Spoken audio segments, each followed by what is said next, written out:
नमस्कार दोस्तों, मैं शिवानी वर्मा लोकगीत चैनल में आप लोगों का स्वागत करती हूं दोस्तों। और आज मैं लेकर आई हूं आप लोगों के लिए एक प्यारा सा गारी गीत है। बहुत ही सुंदर ये गारी गीत है, एकदम अवधी गारी गीत। तो आप लोग ज़रूर सुने इस गीत को और बताइए कमेंट बॉक्स में कैसा लगा। और सुनिए गारी गीत को। तो आइए सुने।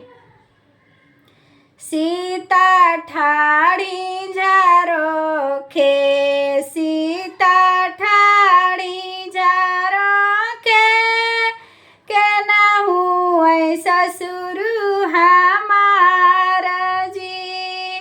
सीता ठाड़ी झारोखे, सीता ठाड़ी झारोखे, के नहु ससुर जेकर बड़ी बड़ी मछिया, जेकर बड़ी बड़ी मछिया, वही हुए ससुर तुम्हारा जी। जेकर बड़ी बड़ी मछिया, जेकर बड़ी बड़ी मछिया, वही हुए ससुर सीता ठाड़ी झारोखे, सीता ठाड़ी झारोखे, के नहु जेठऊ हमारा जी। सीता ठाड़ी झारोखे, सीता ठाड़ी झारोखे, के नहु भसुरु हमारा जी। जेकरे सिर पे पगड़िया, जेकरे सिर पे पगड़िया, वही हुए भसुरु तोहारा जी। जेकरे सिर पे पगड़िया, जेकरे सिर पे पगड़िया, वही हुए जेठऊ तुम्हारा जी। सीता ठाड़ी झारोखे, सीता ठाड़ी झारोखे, के नहु देवरा हमारा जी।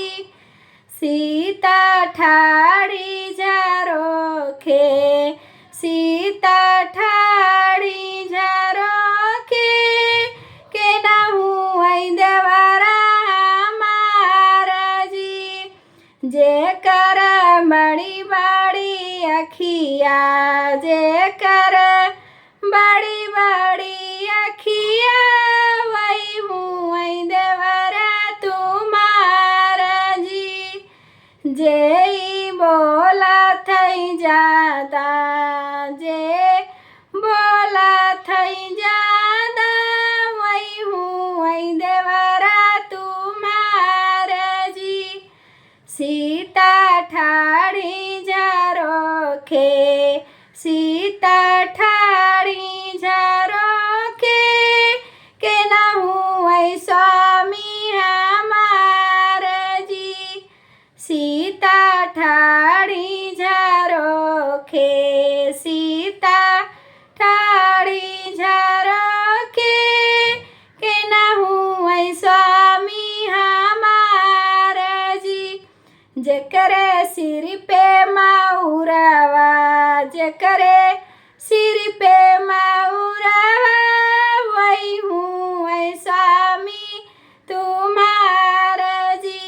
जेकरे सिर पे मऊरवा, जेकरे सिर पे पगियावा, वही हुए स्वामी तुम्हारा जी।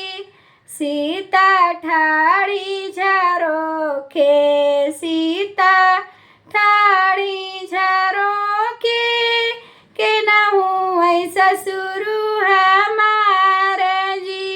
जेकर बड़ी बड़ी मछिया, जेकर बड़ी बड़ी मछिया, वही हुए ससुर तुम्हारा जी।